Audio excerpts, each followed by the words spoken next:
Hey everyone, and welcome back to my channel Electrick, where we break down complex electrical and electronics concepts into simple, practical lessons for learners and engineers alike. Imagine walking into an industrial control panel and seeing dozens of electrical devices. Someone points at one device and says that's a relay, then points at another and says that's a contactor. They look similar, they both switch circuits on and off, they both use electromagnetic principles. So, why do engineers treat them as completely different devices? And more importantly, how do you know when to use a relay and when to use a contactor? Today, we'll answer all these questions in a simple, beginner friendly way that every electrical student, technician, and job seeker should know. A relay is an electrically operated switching device. It uses an electromagnetic coil to open or close contacts. Its main purpose is signal switching, control circuits, automation logic, and low power applications. Think of a relay as a small electrical assistant which receives a tiny control signal and then switches another circuit. For instance, a PLC sends a 24-volt signal. The relay activates, it then switches a lamp, buzzer, sensor, or small load. Simple, efficient, reliable. The typical loads are indicator lamps, sensors, solenoid valves, alarm systems, and control panels. A contactor also uses electromagnetic operation, but it is designed for something much bigger. Its job is to switch high current loads, industrial motors, compressors, heaters, pumps, and HVAC systems. Think of a contactor as the heavyweight version of a relay. If a relay is a scooter, a contactor is a truck. Both transport goods, but their capacities are completely different. Both devices work on the same principle, electromagnetic attraction. So, first, voltage is applied to the coil. Step 2, magnetic field is generated. Step 3, armature moves. And step 4, contacts open or close, current flows, and load operates. When coil supply is removed, spring mechanism restores the original position and device switches off. Here's the easiest way to remember it. A relay is designed for low current control circuits and signal switching, while a contactor is designed for high current power circuits, motor switching, and industrial loads. The typical ratings of a relay are 1 ampere, 5 ampere, 10 ampere, and 15 ampere, while that of a contactor are 20 ampere, 40 ampere, 100 ampere, 250 ampere, 400 ampere, and beyond. Relays are applicable in PLC outputs, automation systems, instrumentation, alarm systems, communication equipment, and smart home devices, while contactors are applicable in induction motors, industrial pumps, conveyors, compressors, chillers, air conditioning plants, and large lighting systems.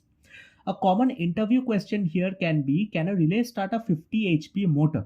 The answer is no. Relay contacts are not designed for such high currents, so a contactor is required. Relays typically have NO contacts and NC contacts, changeover contacts, as well as small contact surfaces. While contactors have large contacts, arc resistant materials, stronger springs, arc suppression chambers, and auxiliary contacts which are designed for frequent switching. Why? Because when disconnecting motors, electrical arcs form. Contactors are built to handle these arcs safely. Relays are not. One major advantage of contactors is arc control. Imagine disconnecting a large motor. Current doesn't stop instantly. An arc forms between contacts. Without proper design, contacts burn, welding occurs, and equipment fails.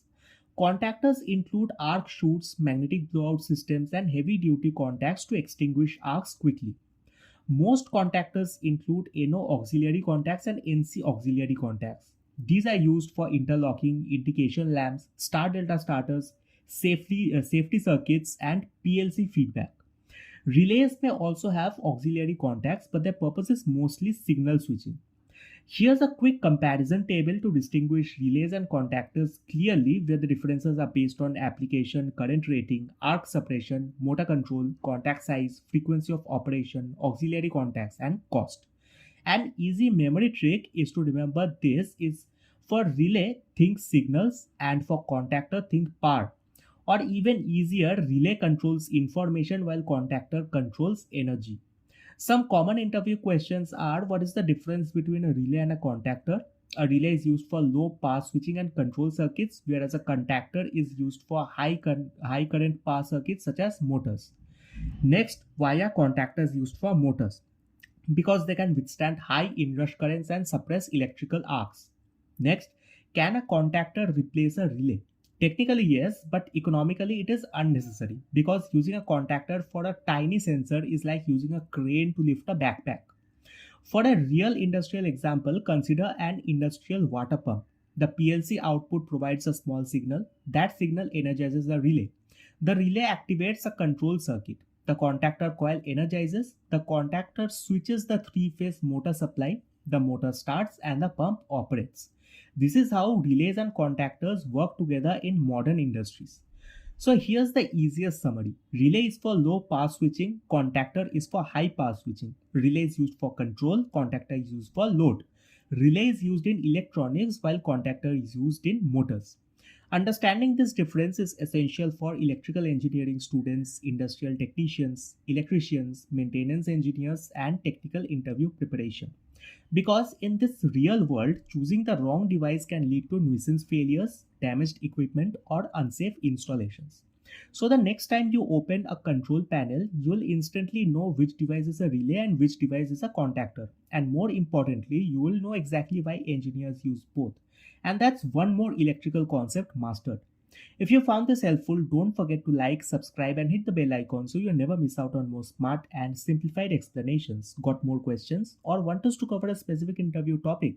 Drop it in the comments below. Thanks for watching, and I'll see you in the next one.